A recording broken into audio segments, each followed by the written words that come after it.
what all of you are in this room, really thinking of this from the community's perspective. And so how do we move a concept like this forward? Because there's a lot of facets to consider. So we in Princeton have been looking at this since earlier this year, so I'm just here to really share kind of our experiences and where we've gotten to our minds around this concept.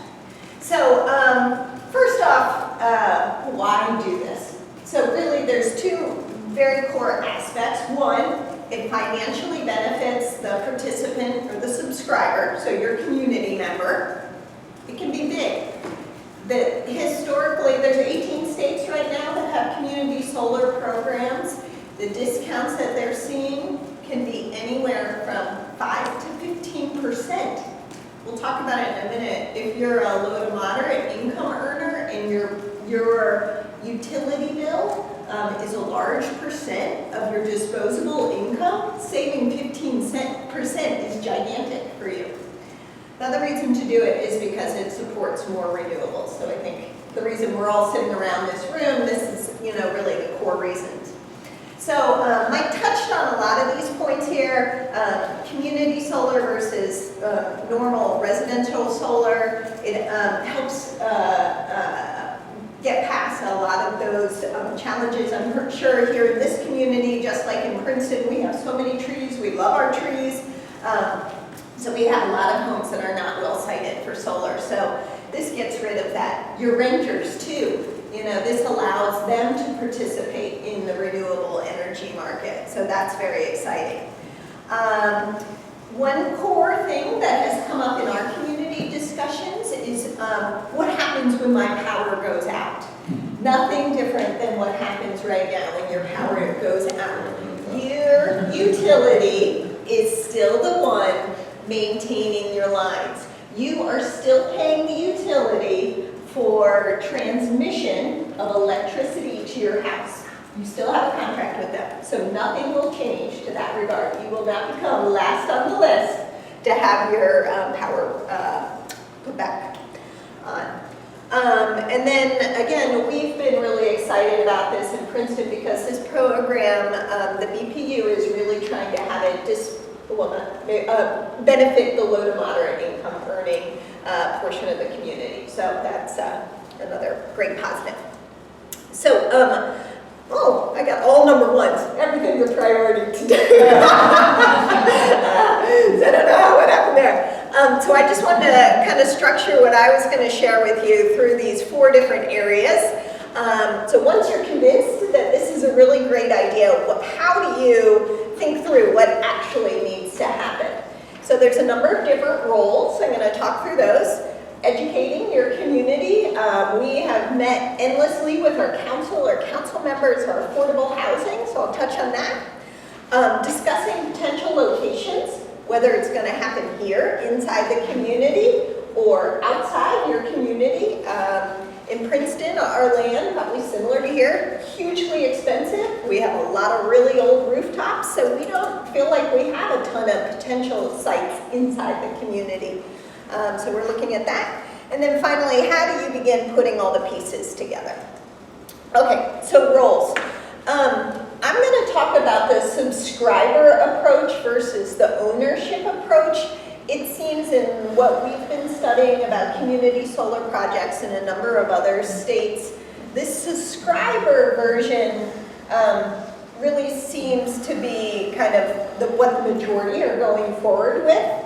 That's really what we've been hearing discussion, and maybe Nicole will share differently here in New Jersey. So I'm going to talk about this because it gets complicated if we go into too many intricacies.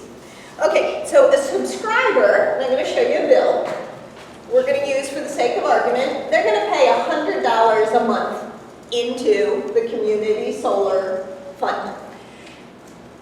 They become a financer of the project. So just like paying into your mortgage, now you're paying into a mortgage for a solar field. You're the financer.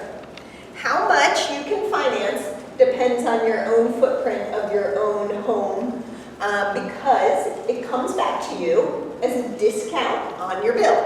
So you cannot say, oh, I want 5 megawatts worth of subscription, because of the fact that it's coming back to you on your bill, so your discount would override the sites of energy use of your own home. So that's how the program works. A subscriber could be a general community member. Included within that, low to moderate income earning residents or affordable housing properties, or the municipality itself. The municipality itself could be what's called an anchor subscriber. So you can imagine these projects go out, maybe Nicole talked about this, to get finance. They need someone who's the heavy, someone who says, no matter what, I'm paying my bill, particularly if you have a bunch of your affordable housing units in this. You can imagine that they need financially a little bit of backstop, somebody they feel really trusted. So these are potential subscribers. This is what a bill might look like. So this is an example. So before joining Community Solar, this person was paying a little over $200 on their bill. Now, what is happening is they, let me just make sure I point to the right things. So now what's happening is they are getting a $102 credit on their bill now that they have Community Solar. So now their $200 bill is $87, but they still have to pay their subscriber fee for $100. So because they're getting this credit, the electricity generated at the community solar field, remember they own it, so they're getting the power generated there. So that is equal to, in this case example, $102. So again, they started out with a bill of $200, but they're getting this $102 credit, so now their bill is only $87, but they still have to pay the subscription fee. So at the end of the day, their total bills are $187. We can talk about this more if we need further interpretation. That's the subscriber piece. Now there's the developer, the developer is typically the person, the group with the technical expertise, the ability to finance it. You know, when Mike kind of goes in and says, okay, this size house gets these size panels, these are the folks who are going to figure that out for you. So you, as a community members, don't have to have the technical expertise. Developers that we've been speaking with, they're the ones who figure out the host site. Unless you, as a community, you say, our elementary school has a really great roof for community solar, can we consider that as a potential site? They work out the financing for the project, typically. Of course, they're taking a cut, you know, they're not doing this for free.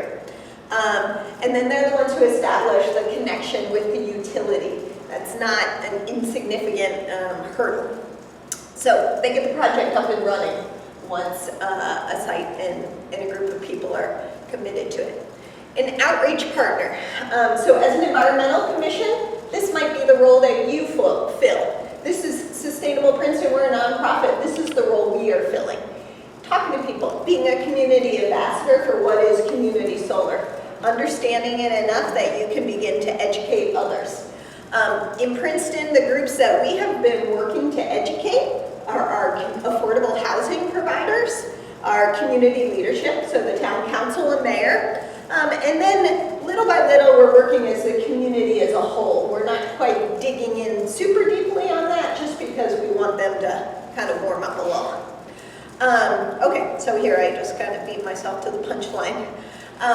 So notes from our experiences is that it's taking a little while. Again, we've been talking about this since March. I think we've had like 3 to 4 meetings with our different groups. Affordable housing folks, they want to know, what are the exit clauses? How do we make sure that our low to moderate income earning residents don't get killed if they walk away from this project? One thing I'll note with community solar, if you live here in Summit and then you move to the town next door and you have the same utility provider, you just take your subscription with you. As long as you stay within the same utility, if you move homes, you still take that because it's just a discount on your utility bill, so you can take it with you. So it's kind of a nice thing. In other states, like Minnesota, they've been at it, I don't know, Mike, maybe you know, a good number of years now. They are finding that people don't want to leave their programs. You know, that the programs get full, people are not dropping out.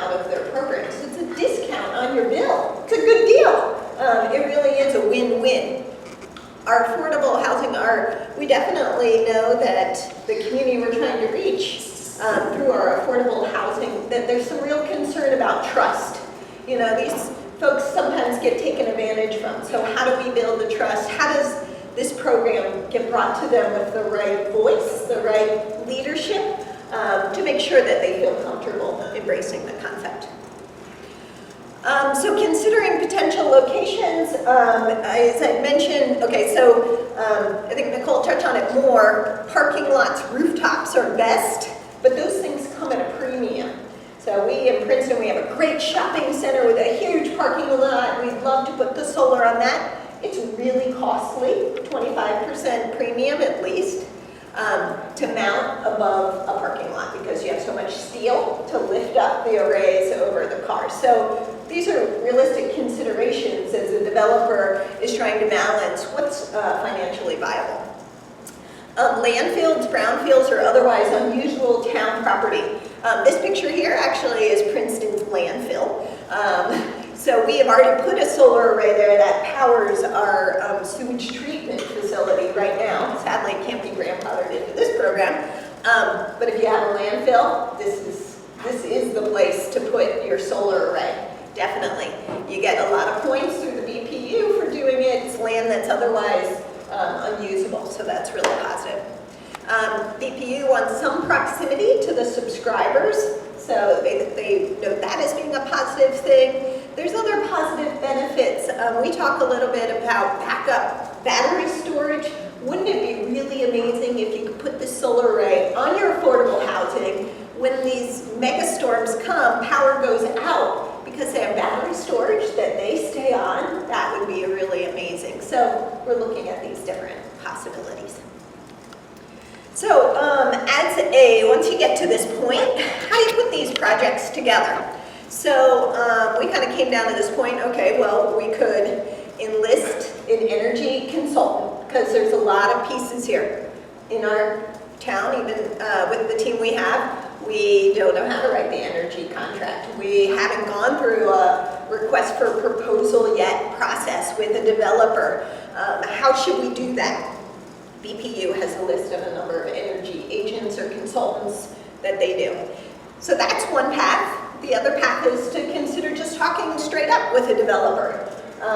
So you get rid of kind of a middleman in doing that. So if you feel confident that on your staff team, your legal team, that there's a comfort with going right to the developer, you can begin negotiations right with the developer. So these are considerations. This is the path that Princeton has taken.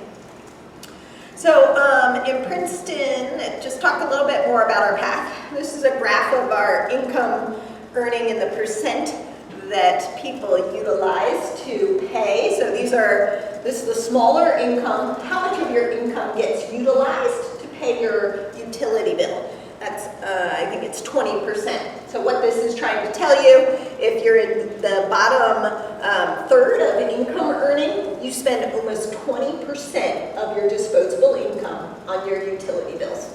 So it's huge. So because of thinking of this, we in Princeton have been prioritizing figuring out how to bring this benefit to our 1,000+ families that are living in our affordable housing. So we're trying to do that over just the general population being able to participate. We don't want them not to participate, but we're trying to make a first step with the affordable housing. Again, we have enlisted an energy consultant to help the process.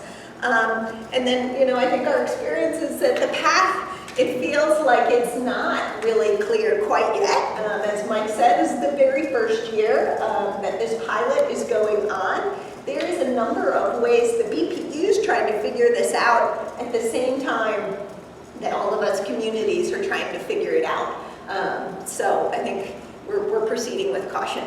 So I think that's it. That's my part. Hopefully it works better.